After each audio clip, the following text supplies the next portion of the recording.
Hello everyone, welcome to another episode of the Halo Forge Epidemic. This is Psycho Duck, and I'm here with another competitive map feature to share with you guys. Today we are looking at Spectre by Pyro, also known as Fang. His gamertag is Fang. His name on Forgehub is Pyro. So anyways, Spectre is a symmetrical big team battle map. Which is not terrain based, so it's entirely made out of forged pieces, and it has 4 warthogs on it, lots of good power weapons and stuff, and a pretty cool aesthetic theme. It was actually somewhat inspired by the last level in Halo 3 ODST, Coastal Highway, which you won't really notice inspiration, but Pyro did kind of get some of his inspiration from it. So here you can see the rockets down in the bottom, and then ahead of us is the concussion rifle, and then there's a plasma launcher essentially right above us. There's also a neutral revenant on the map, which is kind of interesting. And all in all, the map is just a lot of fun for some Team Slayer or multi-flag CTF and even Assault. So you can play the map with pretty much upwards of 10 players. You're going to get your best games with around 14 or 16 though, because it is a pretty sizable map and there are a lot of vehicles and whatnot. Something that's kind of cool about this map is the way the bases are made actually use these prefab buildings, these tower 3 stories, but they're actually used such that they actually feel right and just work with the map, which is kind of rare because a lot of times you see these prefab buildings kind of just slapped in a map, and they don't really fit, and they don't look right, and they just don't work into the map that well. So something else that's really cool about this map is just the sheer amount of height variation you get. Especially on non-terrain based big team maps, you really don't get that much height variation sometimes because the collie walls are just kind of difficult to do that with. But as you can see from my focus rifle perch, there is actually quite a bit of height variation, but of course Revenants can lob their death cannons over said height variation, so you gotta watch out for that. And here I'm trying to capture a Revenant, which I get to do, but as will soon be proven to you, the Revenants are not overpowered on this map by any means. They are definitely very effective, but given the 2 grenade launchers, rocket launcher, concussion rifle, and plasma launcher, and plasma grenades and all that on the map, they can get taken out pretty quickly by the right team, as just happened right there. Now, of course, the Warthog gameplay is really fun on this map, and the driving paths are great, and just the way the map flows for vehicles is just really, really fun. And I think essentially the best part of the map is just the awesome gameplay you get from having the 2 hogs and the Revenant just all fighting together. And of course the infantry gameplay is quite a bit of fun too because of the height variation and the more infantry focused areas. But here Captain DGAF and I are kind of tearing things up in a Warthog, and this game we essentially spent the entire game in the same Warthog, and it kind of just got more and more damaged. I didn't show all the footage in this video, but we were basically in the same hog for upwards of 5 minutes. Of course, I did show some of the highlights from that, which you will see, and some of them are pretty spectacular.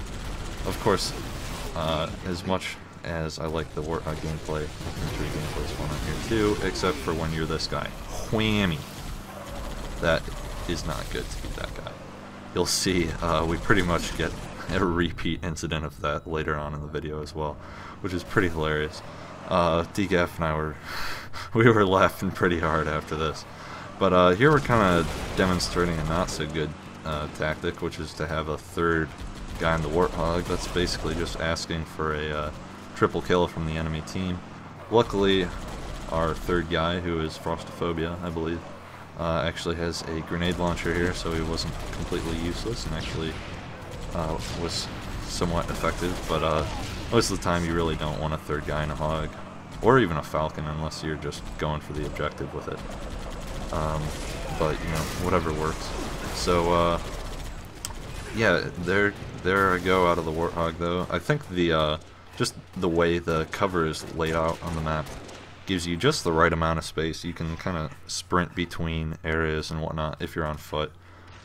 But then of course, you know, if you're in a Warthog, it's just all very interesting, and just the vehicle infantry balance on here is just really great.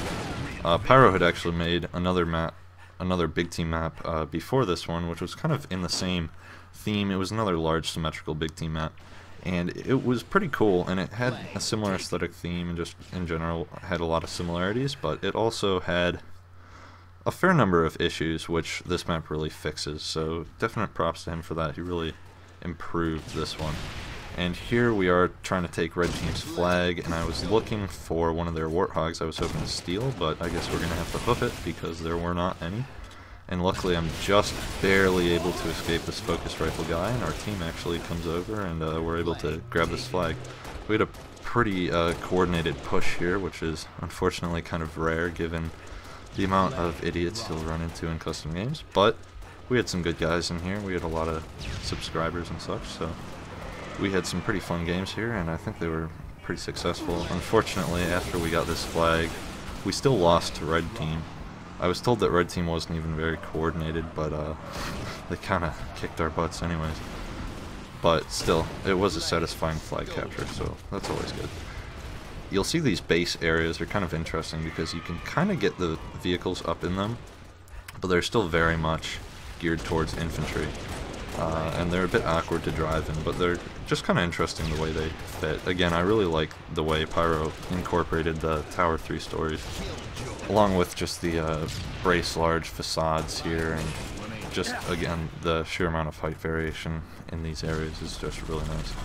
So anyways, here we are in the Warthog, still DGAF and I, and we are on fire, as we pretty much were for several minutes. I don't know how we survived, but we did get some pretty awesome moments like this one.